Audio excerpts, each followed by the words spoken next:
If you don't want to go to the nursing home, get a job. Those were the words my daughter-in-law Stephanie spat at me 3 days ago, in my own house, the house my husband Henry and I built together. I stood up, smiled, and packed my suitcase. An hour later, a luxury Bentley honked at the gate. It was my new husband, Richard. The look on Stephanie's face when she realized I wasn't a helpless old woman with nowhere to go? I'll carry that memory to my grave. What Stephanie didn't know was that walking away was just the beginning of her biggest lesson yet. What happened next shocked the whole family. If you are watching this video, don't forget to like, share, and comment where you're watching from. I want to see how many people love my stories. But let me tell you how a 62-year-old widow went from owner to outcast in her own home. My name is Vivian Hartwell.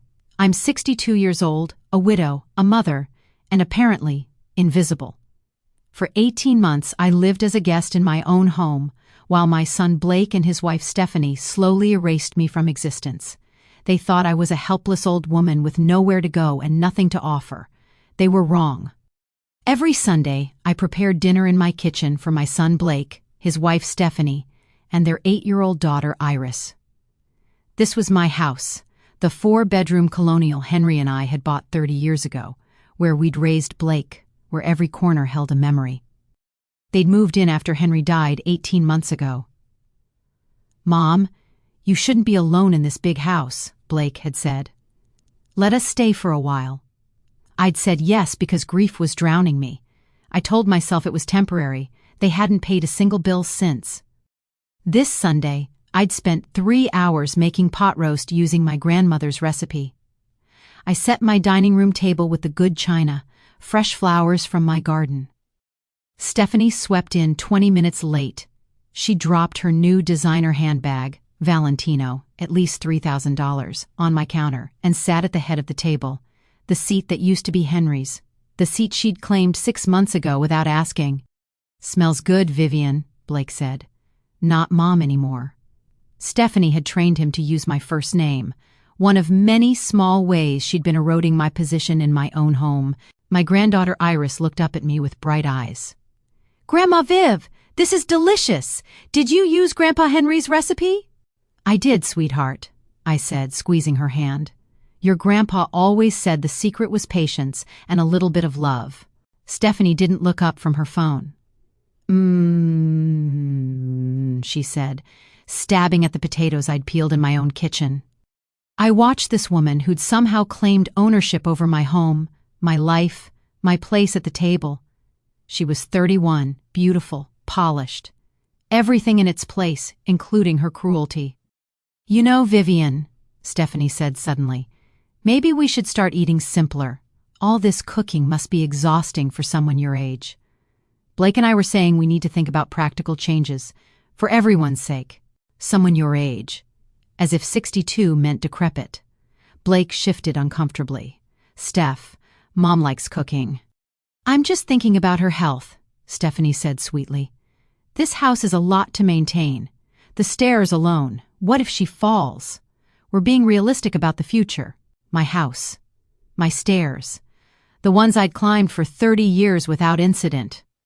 After dinner, Iris helped me clear the table while Blake and Stephanie retreated to Henry's old study. I heard them talking through the door Stephanie now kept closed. "The school trip to Washington, D.C. is coming up," I mentioned to Blake when I brought him coffee. "If money's tight, I'd be happy to help."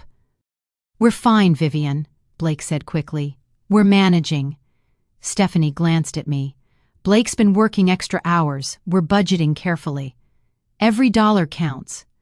I looked at the $3,000 handbag on my counter, at the designer watch on Stephanie's wrist, at my son's exhausted face. That night, I retreated to the small guest bedroom at the back of the house. My master bedroom, the one I'd shared with Henry for 28 years, was now Blake and Stephanie's. She'd redecorated it 3 months after moving in, threw out Henry's things without asking. Through the wall, I heard Stephanie's voice. She's always hovering. "This is our house now, Blake. She needs to understand that. Our house. My house had become their house." I waited for Blake to correct her. To say, "It's Mom's house, Steph. We're guests here. Silence. I opened my laptop and pulled up my bank accounts, the ones I'd never mentioned. Life insurance from Henry, $4 million. Our investments, $2.7 million. My savings, $6.7 million total. I'd never told them. When they moved in, I wanted to see how they'd treat me when they thought I was just a widow struggling to maintain this house alone. Now I had my answer. I've set 1,000 tables in my life. But this was the first time I realized I was no longer the host at my own table. I was a servant in the house I owned. That's when I decided I would stay quiet, I would watch, I would wait. Because my daughter-in-law Stephanie wasn't just taking advantage of my hospitality. She was systematically erasing me from my own life, my own home. I needed to know exactly how far she planned to go. 3 days later, I had my answer. 3 days later, she told me to get a job or go to a nursing home. In my own house. And that's when everything changed. Tuesday morning, I took my old Honda to the supermarket, my weekly escape from the house that used to be mine. The car was one of the few things I'd kept when Blake and Stephanie moved in, and it represented the last shred of independence I had left. I told Stephanie I was going to the store. She didn't look up from her phone, just waved me away like I was asking permission. I wasn't. But that's what our relationship had become. Me announcing my movements in my own home while my daughter-in-law pretended she had authority to approve them. The grocery store was freedom.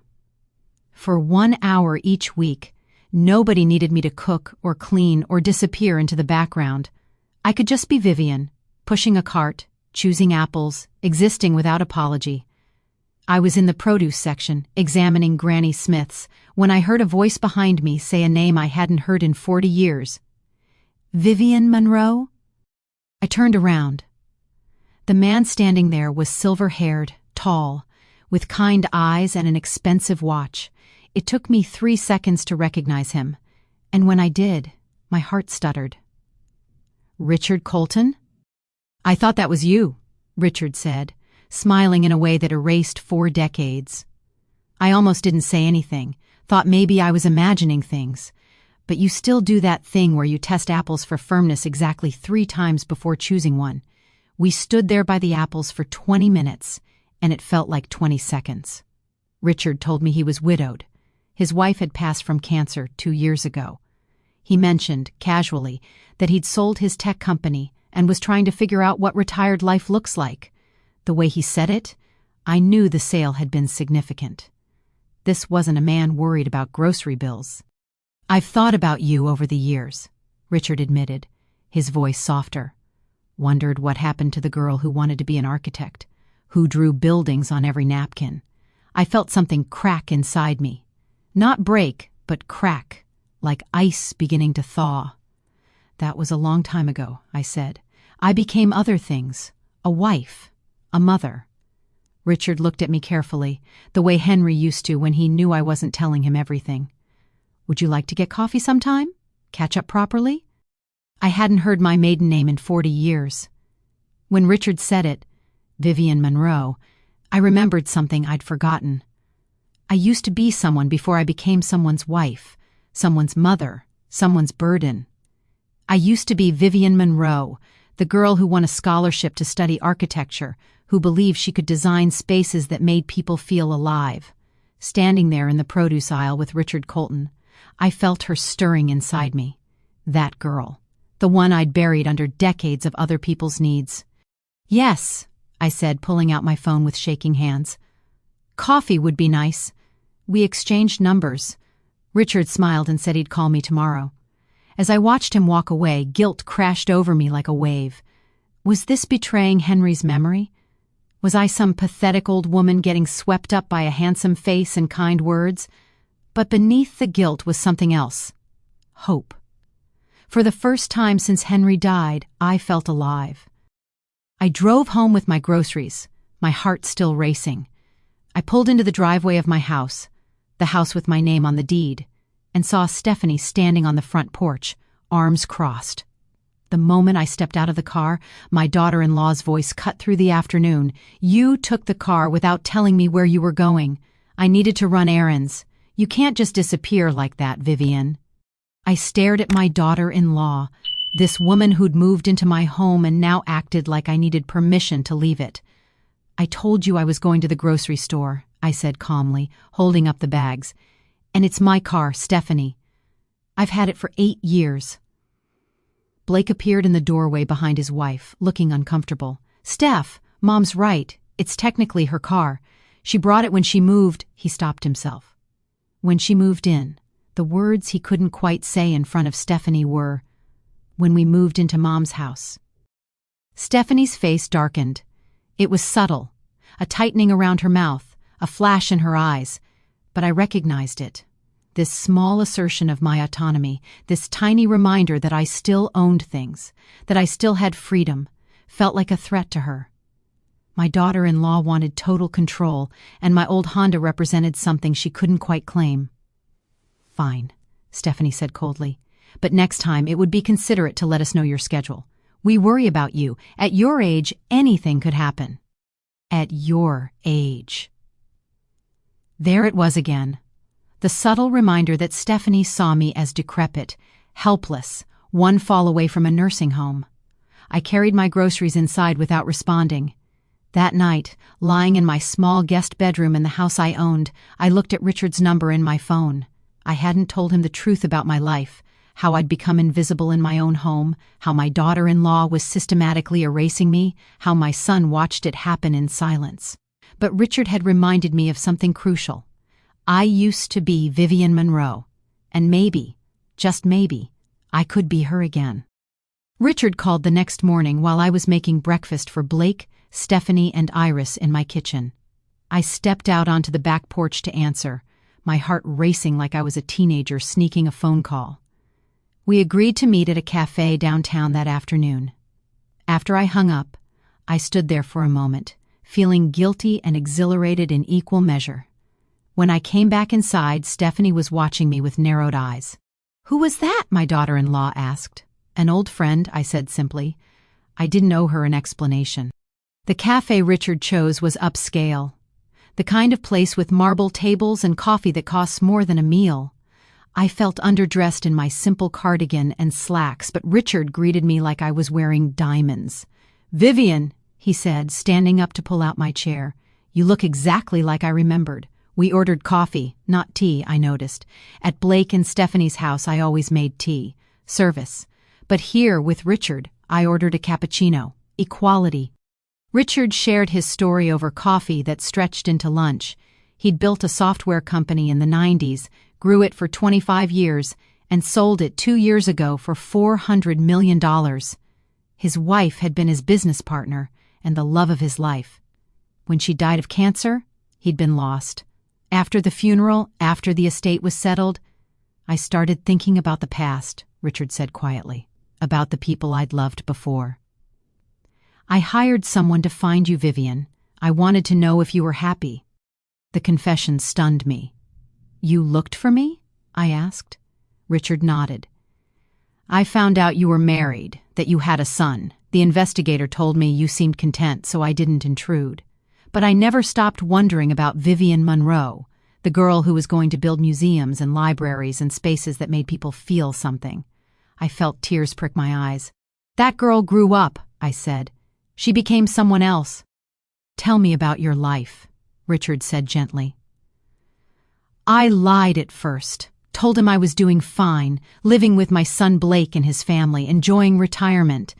But Richard looked at me with those kind, knowing eyes and said, "That's the summary. Tell me the truth." Something broke in me then. Maybe it was his kindness. Maybe it was how tired I was of pretending. "I feel like a burden," I whispered. "My daughter-in-law Stephanie wants me gone. My son won't stand up for me. I live in my own house, but I feel like a guest who's overstayed her welcome." Richard's expression shifted, shock, then anger. "You? A burden? Vivian, you were the strongest person I knew. You won a full scholarship when everyone said a woman couldn't study architecture. You stood up to professors twice your age." "What happened?" I didn't have the heart to tell him the truth. She got tired. That strong girl he remembered, Vivian Monroe, had spent 40 years taking care of everyone else until she forgot who she was. "Life happened," I said softly. Marriage, motherhood, widowhood. I just got lost somewhere along the way. We talked for 3 hours. Richard told me about his penthouse downtown, his travels, his loneliness. I told him about Henry, how much I'd loved him, how his death had hollowed me out. About Blake, the son I'd raised to be kind, who'd somehow learned to be silent instead. About Iris, my granddaughter, the only person in that house who made me feel seen. Richard listened to every word, never once checking his phone or looking away. When he asked to see me again, maybe dinner next week? I said yes without hesitation. I drove home as the sun was setting, feeling lighter than I had in 18 months. But the moment I walked through the door of my house, Stephanie was waiting. "Where have you been?" my daughter-in-law demanded. "Blake has been worried sick. You've been gone for 6 hours, Vivian. 6 hours without a word." I looked past her to where Blake stood in the kitchen doorway. My son looked confused, not worried. He clearly had no idea what Stephanie was talking about. "I was having coffee with a friend," I said calmly. "I'm 62, Stephanie, not 16. I don't need to check in." My daughter-in-law's face flushed with anger. "You live in this house. We're responsible for you. What if something had happened? What if you'd fallen or gotten confused or—" "I wasn't confused," I interrupted. "I was having coffee. With an old friend, that's all." Blake finally spoke up, his voice weak. "Mom, Steph's just worried. Maybe next time just send a text." I looked at my son, this man I'd raised, who was now asking me to report my whereabouts like a child. And I realized Stephanie wasn't just tracking my movements. She was threatened by any independence I showed. Every time I asserted autonomy, every time I reminded them this was my house, my car, my life, my daughter-in-law saw it as a challenge to her control. That night, I texted Richard, "Thank you for today. I forgot what it felt like to be treated like a person instead of a problem." His response came immediately. "You were never a problem, Vivian. You were always extraordinary. I'm just glad I found you again." I read that message 3 times before falling asleep. Richard's words echoing in my head, he asked me what happened to the girl who wanted to change the world. I didn't have the heart to tell him. She got tired. She forgot who she was. But maybe, just maybe, she was starting to remember. 3 days after my coffee with Richard, I volunteered to help my son Blake organize the home office. Henry's old study, the room where he used to pay bills and manage our finances. I told myself I was being useful, but truthfully, I wanted to feel needed. I wanted my son to see me as helpful, not as the burden Stephanie kept implying I was. I could sort through those file boxes I offered over breakfast, get everything organized for tax season. Blake hesitated, exchanging a glance with Stephanie that I pretended not to notice. Blake reluctantly agreed, but he seemed nervous, hovering in the doorway as I began pulling files from the cabinet. "Mom, you don't have to do this," he kept saying. "It's really not necessary." But I was already committed, already pulling out folders labeled insurance, utilities, medical. My son kept checking his watch, kept glancing toward the door like he was waiting for an excuse to leave. I should have recognized the signs then. Blake wasn't nervous about the mess. He was nervous about what I might find. While filing papers into neat stacks, my hand landed on a credit card statement that had fallen behind the cabinet.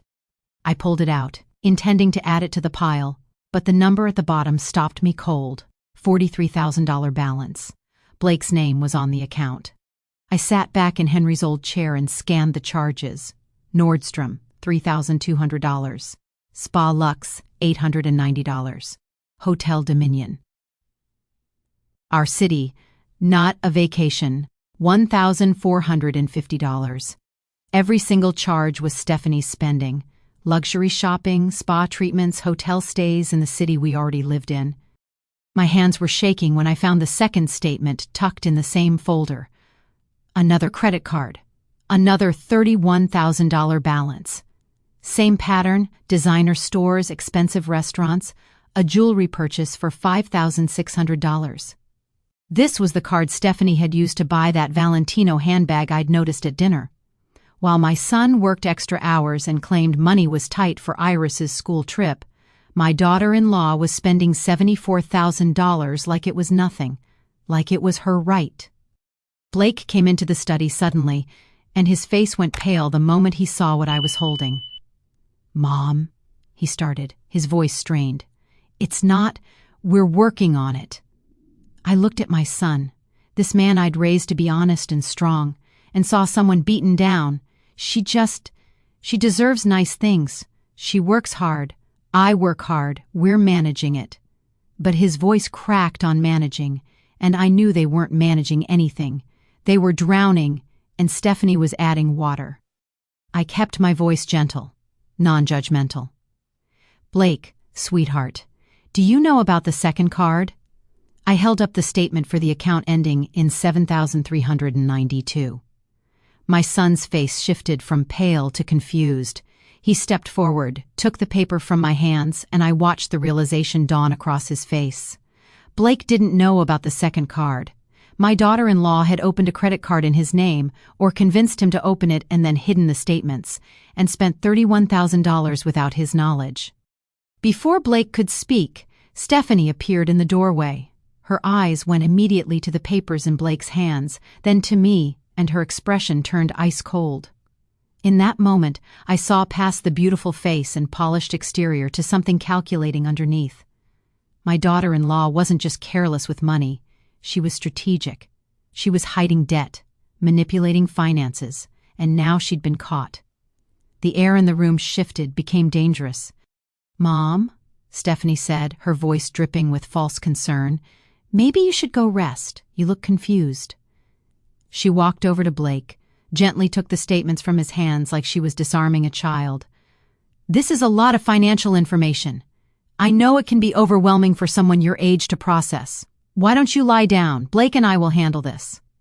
Gaslighting. That's what this was. I'd read about it, heard the term, but experiencing it was different. Stephanie was trying to make me doubt what I'd just seen with my own eyes.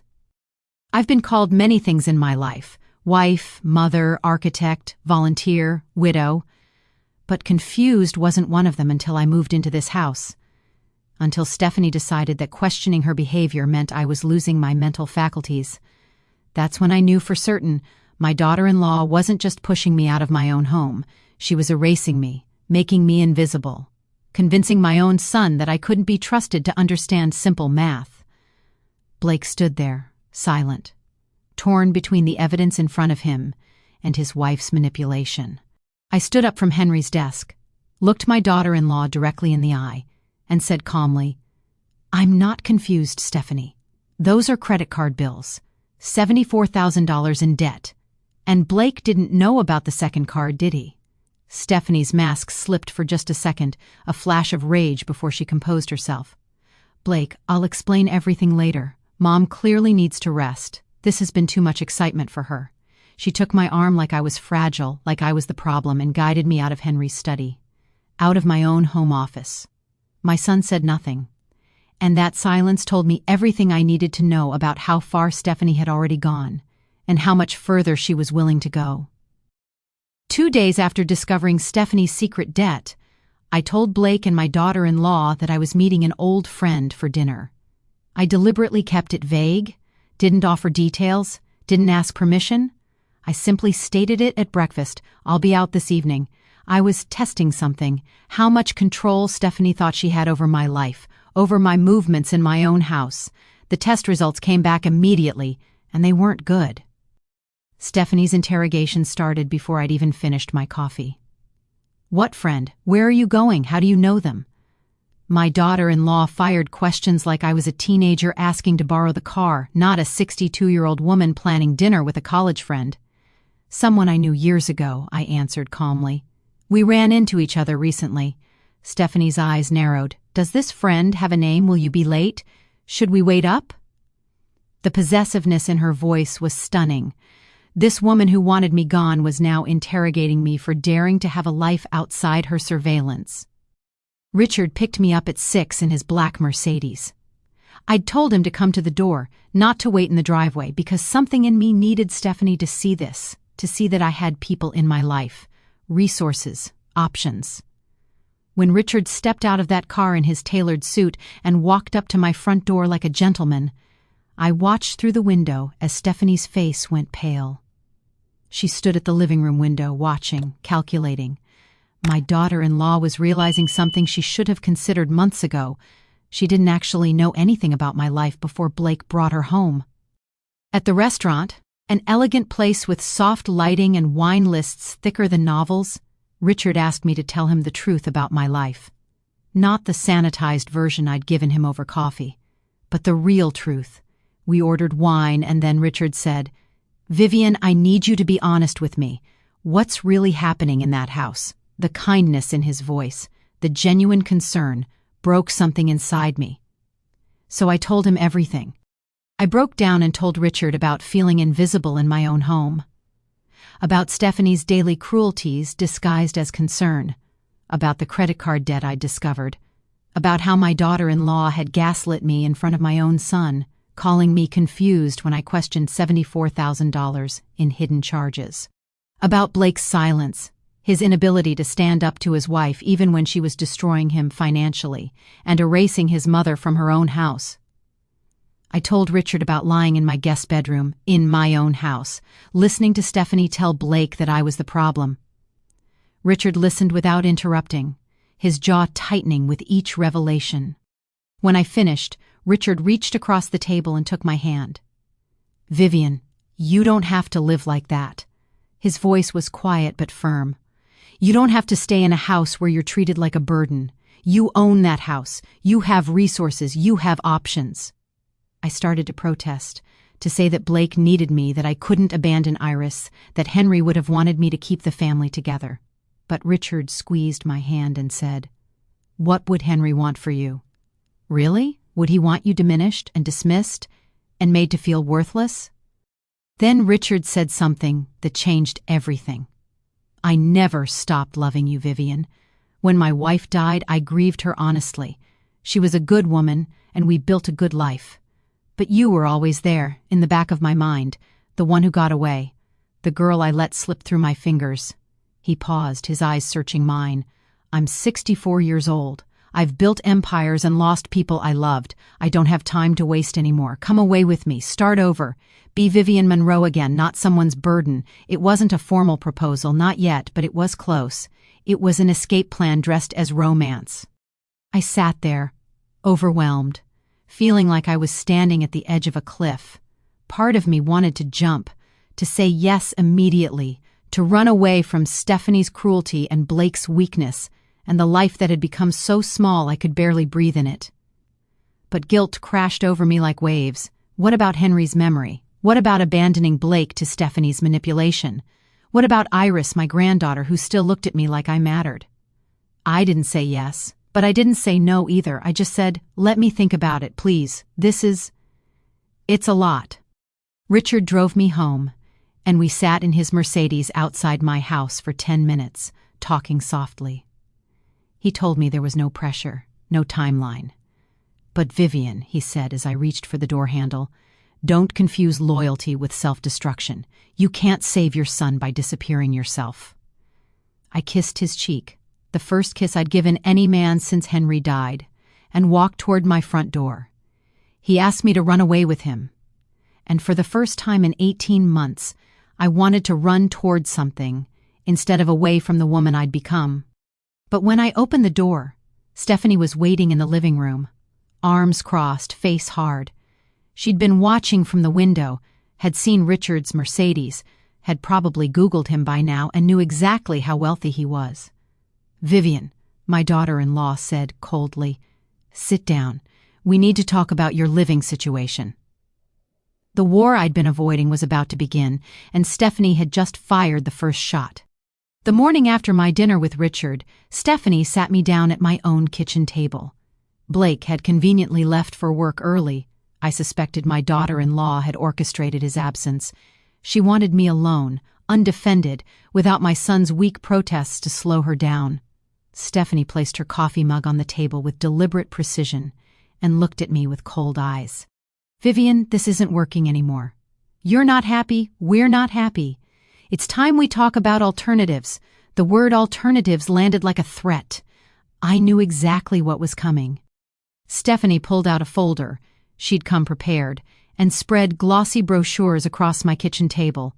Independent Senior Living, she called it, but I recognized the facilities: Meadowbrook Senior Community, Sunset Ridge Assisted Living, Peaceful Pines Retirement Home. These were nursing homes, dressed up with pretty names and photos of elderly people pretending to enjoy bingo. I've done research, my daughter-in-law continued, her voice dripping with false concern. These are highly rated facilities. You'd have your own apartment, activities, people your own age. You're isolating yourself here, Vivian. It's not healthy. Then came the accusations disguised as worry. You're spending money recklessly.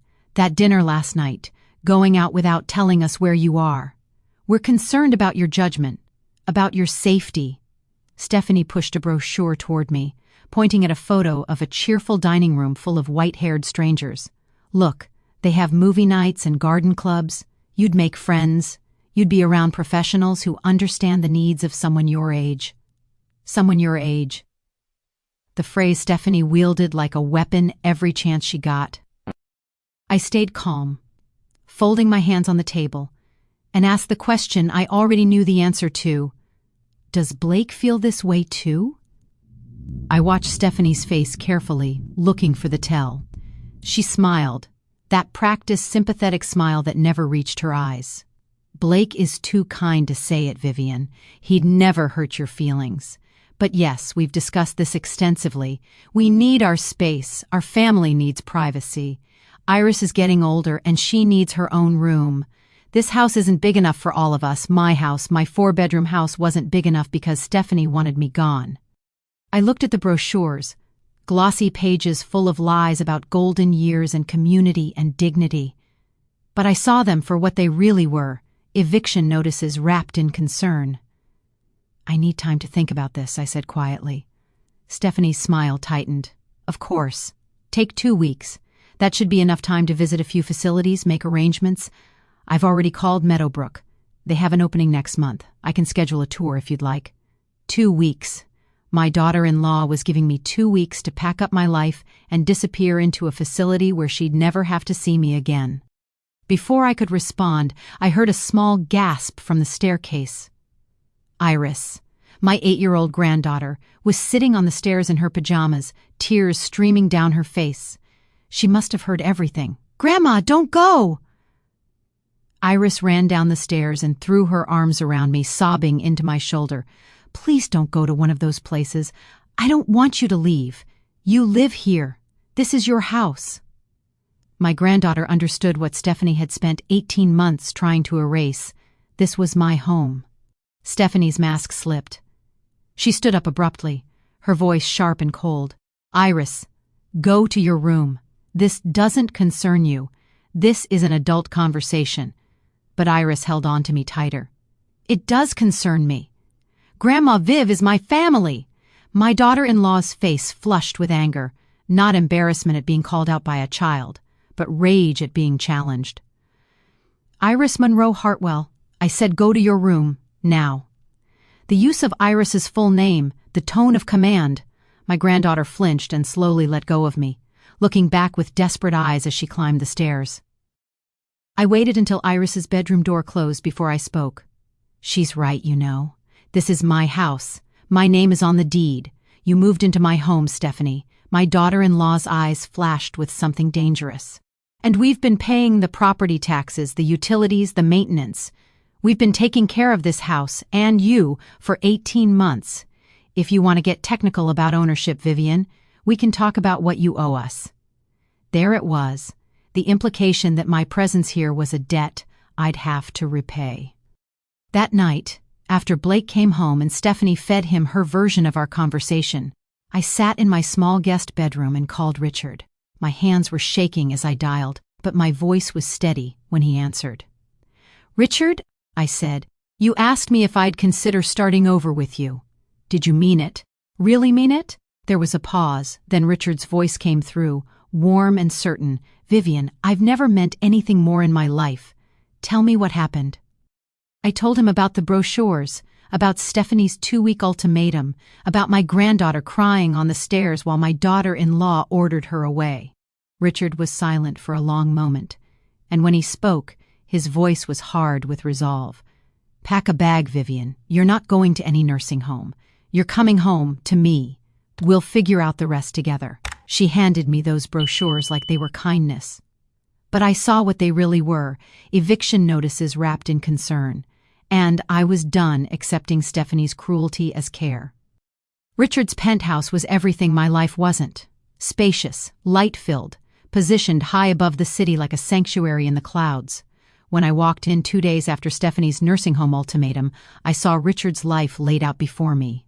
The success, the loneliness, the beautiful spaces that echoed with absence. Floor-to-ceiling windows overlooked the downtown skyline. Art hung on walls that had probably never heard an argument. This was a place where people lived, not just survived. Richard took my coat and said, "I have a surprise for you." The surprise was dinner, not catered but cooked by Richard himself. And not just any dinner, mushroom risotto, the exact dish I'd made for him 40 years ago in my tiny college apartment with a hot plate and a dream. "You remember?" I whispered, stunned. Richard smiled, stirring the pot with the same concentration I remembered from when he used to watch me study. "Vivian, I remember everything. The way you tested every mushroom for freshness. How you said risotto required patience and attention, just like architecture. I never forgot. After 40 years, this man remembered my college cooking." After dinner, Richard led me to the living room and pulled a small velvet box from his pocket. My heart stopped. He opened it to reveal a simple, elegant ring. Not ostentatious, just beautiful. "Vivian Monroe," Richard said, and hearing my maiden name made my eyes fill with tears. "I've loved you for 40 years.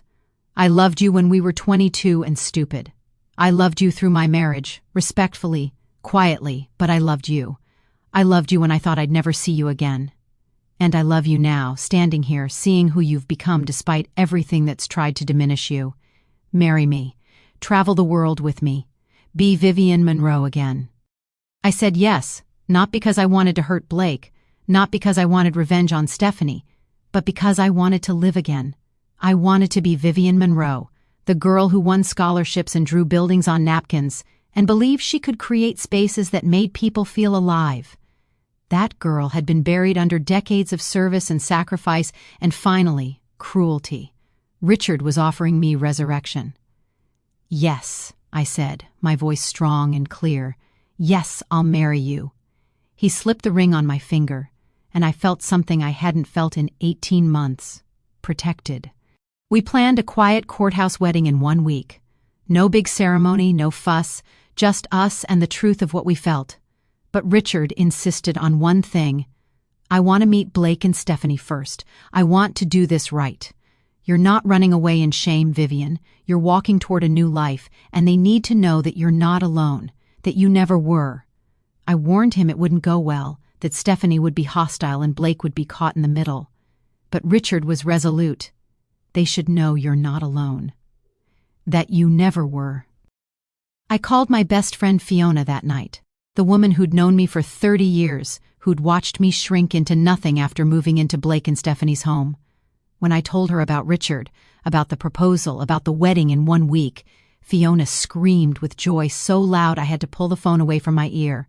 "Vivian Monroe, finally! I've been waiting for you to remember who you are. That girl doesn't belong in a guest bedroom being treated like garbage. She belongs exactly where you're going." Fiona's validation meant everything. Proof that I wasn't crazy or selfish or abandoning my responsibilities. Fiona offered to be my witness at the courthouse wedding, promised to help me pack, and said what I needed to hear most. "You don't owe Stephanie your life, Vivian. You don't owe Blake your disappearance. You gave them 18 months of trying to make it work. That's 18 months more than they deserved." My best friend understood what my son couldn't see, that staying in that house was killing me slowly, that Stephanie's nursing home brochures weren't concern, they were erasure. Fiona asked, "When are you going to tell them?" I smiled, looking at the ring on my finger. I decided then I wouldn't tell Blake and Stephanie about the engagement. I wouldn't give them time to guilt me, manipulate me, or find ways to sabotage this. I would pack my bags quietly, wait for Richard to pick me up, and show them exactly who they'd underestimated. Stephanie wanted me gone. She'd get her wish. But not on her terms, on mine. Not shuffling off to a nursing home with my tail between my legs, but walking out the door toward a man who loved me, toward a life I'd chosen, toward freedom. The ring on my finger felt like more than a promise. It felt like a shield. For 18 months I'd been unprotected in my own house, vulnerable to Stephanie's cruelty and Blake's silence. But Richard had given me armor. I was no longer a widow with nowhere to go. I was a woman with options, with resources, with a man who'd spent 40 years thinking about me. He asked me to marry him with tears in his eyes. I said yes with a spine I forgot I had.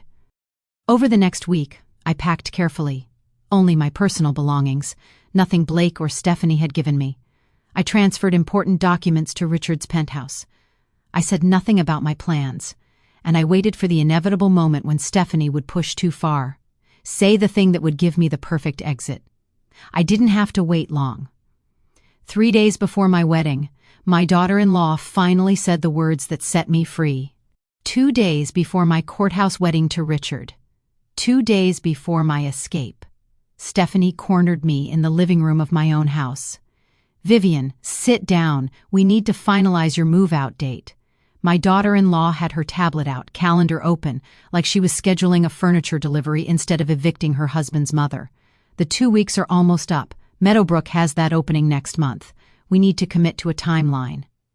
Blake sat on the couch, present but silent, looking exhausted from being caught between his wife's cruelty and whatever remained of his conscience. I could see the toll this was taking on my son. The lines around his eyes, the way his shoulders slumped, the defeat in his posture. Blake was caught between the woman he'd married and the mother who'd raised him, and he'd made his choice through silence. He wouldn't defend me, but he couldn't quite bring himself to actively participate in Stephanie's campaign to erase me either. So he sat there, a ghost in his own home, my home, saying nothing while his wife prepared to throw me away. Stephanie's frustration had been building for days, and now it boiled over.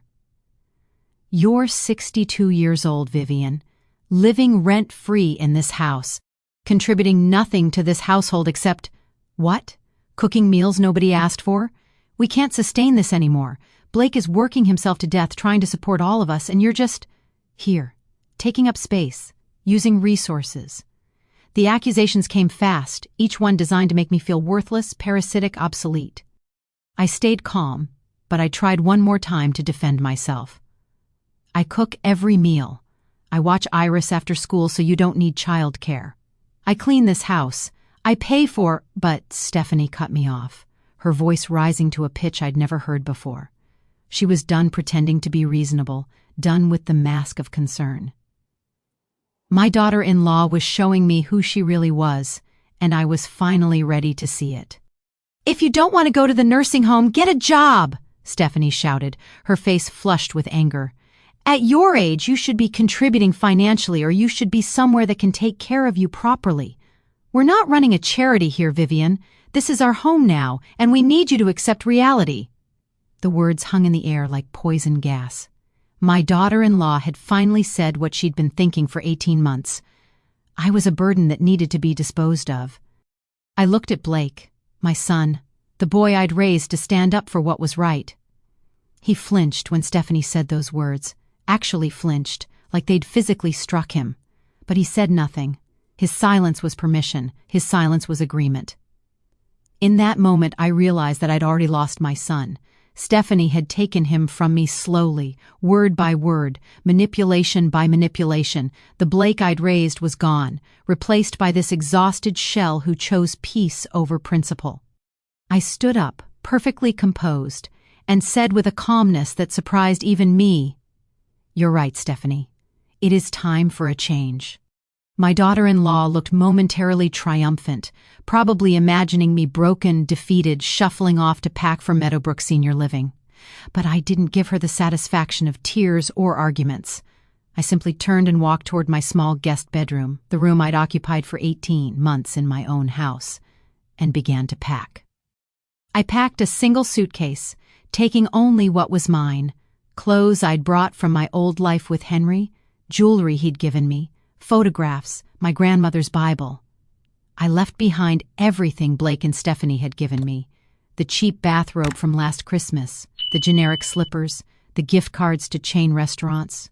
I didn't want their charity. I took only what belonged to Vivian Monroe, the woman I'd been before I made the mistake of believing family meant unconditional acceptance. As I zipped my suitcase, I heard small footsteps in the hallway. Iris appeared in my doorway, her 8-year-old face streaked with tears. "Grandma Viv, please don't go." I heard what Mom said. "She's wrong. You're not nothing. You're my grandma." My granddaughter threw her arms around me and I held her tight, this child who still saw me as a person worth loving. "Sweetheart," I whispered into her hair, "I'll see you very soon. I promise. This isn't goodbye, it's just see you later." I pulled out my phone and sent Richard a text with steady hands. "I'm ready. Come get me." His response came within seconds. "I'm already on my way." 10 minutes. She wanted me to feel small, worthless, erased. Instead, I felt light, like I'd been carrying their judgment, their cruelty, their version of who I should be for 18 months, and I'd just set it all down. I wasn't running away from Stephanie's ugliness.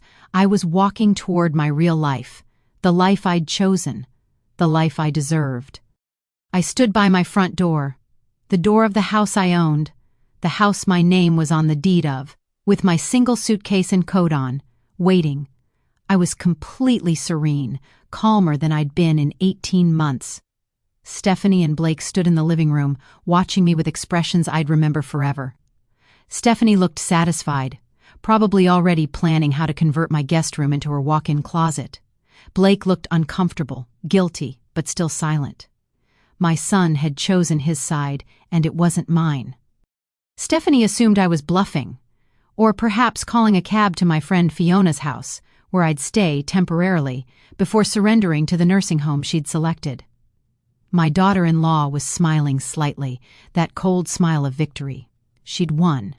She'd successfully erased the inconvenient mother-in-law from her life. In a few minutes, I'd be gone, and she'd have complete control of my house, my son, and my granddaughter. Or so she thought. Blake finally broke the silence, his voice weak and uncertain. "Mom, where are you going to go?" There was concern in his question, but not enough to make him actually stop this from happening, not enough to make him stand up to his wife and say, "This is wrong. This is my mother. This is her house." Just a vague, useless worry about logistics. I looked at my son, this man I'd raised, who I loved despite everything, and felt both heartbreak and liberation. "I'll be fine," I said calmly, my hand resting on my suitcase handle. Better than fine, actually. The certainty in my voice seemed to puzzle Blake. Stephanie's smile faltered slightly. They'd expected tears, guilt, maybe begging. They'd expected me to be broken, but I stood there, like a woman going on vacation, not a widow being thrown away. Because that's exactly what I was doing. Going toward something beautiful, not running from something terrible. Then we heard it, a car horn. Not a quick beep, but a long, elegant sound. The kind of horn that doesn't ask for attention, it commands it. Through the front window, we all turned to see a black Bentley pulling up to the gate, gleaming in the afternoon sun like a chariot. The car alone probably cost more than Blake made in 2 years. And stepping out of the driver's side, in a perfectly tailored charcoal suit, was Richard Colton. Stephanie's face drained of all color. "Who is that?" my daughter-in-law whispered, her voice cracking with confusion and the first hint of fear. She moved to the window, pressing her face against the glass like she couldn't believe what she was seeing. Blake stood up, equally confused. "Mom?" he said, a question in his voice, like he was seeing me for the first time and realizing he didn't know me at all. I opened the front door, my front door, and stepped onto the porch. Richard walked up the path with the confidence of a man who'd built empires and knew his worth. When he reached me, he offered his arm like we were attending a gala instead of staging my escape. His eyes met mine, and I saw everything I needed in them: love, respect, certainty. "Vivian," he said warmly, then looked past me to where Blake and Stephanie stood frozen in the doorway. Richard Colton, he introduced himself, his voice smooth and authoritative. He extended his hand to Blake, who shook it automatically, still stunned. Then Richard said the words that changed everything. "I'm Vivian's fiancé. I'm here to take my future wife home." The silence that followed was absolute. Stephanie actually gasped, an audible intake of breath like she'd been slapped. Blake's mouth opened, but no words came out. "Fiancé?" Stephanie finally managed, her voice shrill. "Vivian, what is this? You can't just... You didn't say anything about..." But I didn't owe her an explanation. I took Richard's arm, and he picked up my suitcase with his free hand. We turned and walked down the path together, leaving my son and daughter-in-law frozen in the doorway of my house. She thought I had nowhere to go. She never asked where I came from. She never wondered what resources I had, what life I'd lived before her. As we reached the Bentley, I looked up at Iris's bedroom window. My granddaughter was there, her small hand pressed against the glass, smiling through tears. She wasn't sad, she was proud. Even at 8 years old, Iris understood what had just happened. Grandma Viv had won. I blew her a kiss, and she blew one back. Richard opened the car door for me, and I slid into the leather seat of a life I'd chosen. As we pulled away, I didn't look back at Blake and Stephanie standing in the doorway. I looked forward, toward the penthouse, toward the courthouse wedding in 2 days, toward freedom. They thought I was desperate. They thought I was nothing without them. But I was never desperate. I was patient. And patience, as it turns out, is the most powerful form of revenge. 1 week after I left my house in Richard's Bentley, we stood in a courthouse downtown and became husband and wife. No elaborate ceremony, no guest list full of people we barely knew, just Richard, me, the judge, and my best friend Fiona serving as our witness. I wore a simple cream dress that Richard said made me look like the girl he remembered from college. He slipped a ring on my finger, the second one in my life, and somehow it felt like the first. When the judge pronounced us married, Richard kissed me like we had all the time in the world, and for the first time in 18 months, I felt like I did. That evening I sat down at Richard's desk, our desk now, and wrote a letter to my son Blake. Not to Stephanie, never to Stephanie, but to the boy I'd raised. I explained everything, the $6.7 million I'd never mentioned, Henry's life insurance policy, our investments, the sale of our real house before I'd moved into what became Blake and Stephanie's home. "I wanted to see if you'd defend me," I wrote. "I wanted to know if you'd choose me without knowing I had wealth to offer. I wanted to know if I mattered to you as your mother, not as a resource. You gave me my answer, and it broke my heart, but it also set me free." Blake called 3 days later, and I could hear the devastation in his voice before he even spoke. "Mom, I didn't know. I didn't understand. I'm so sorry.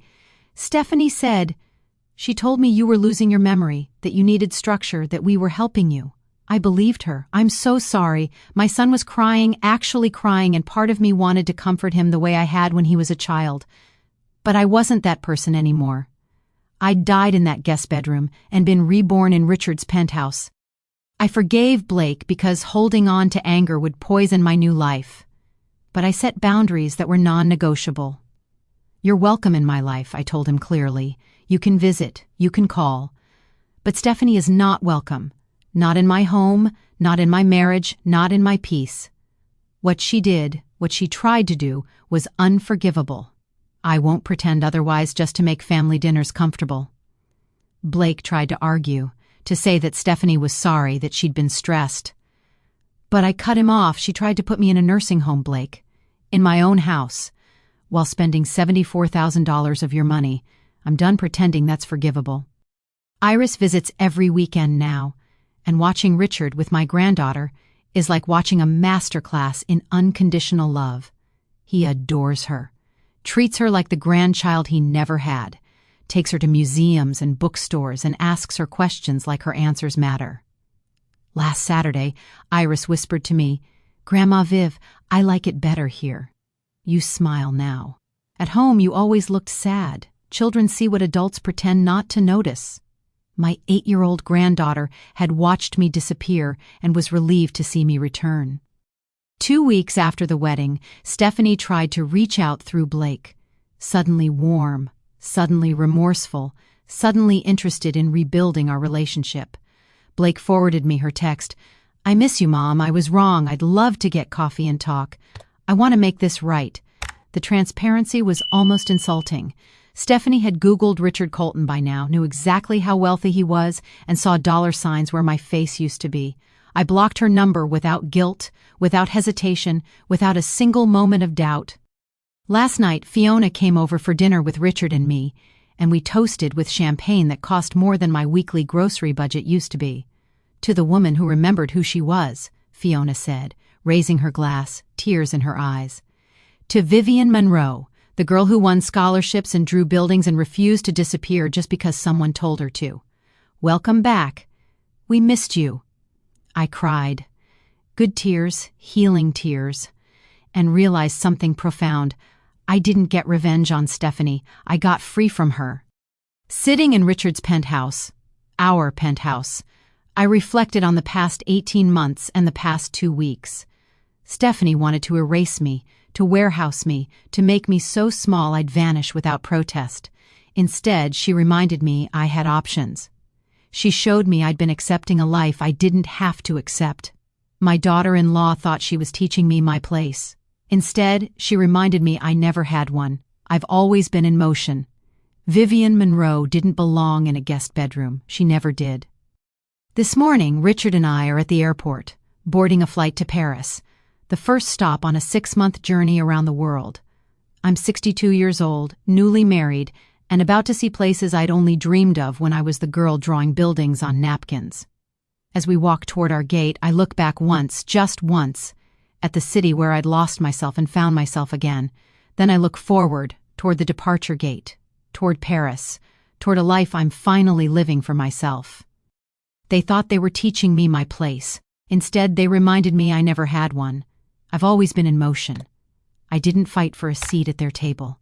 I built a better one. And the woman sitting at it, champagne in hand, passport ready, loved and free, is the woman I never stopped being. She was just waiting for me to remember her name, Vivian Monroe, and she's ready to live again.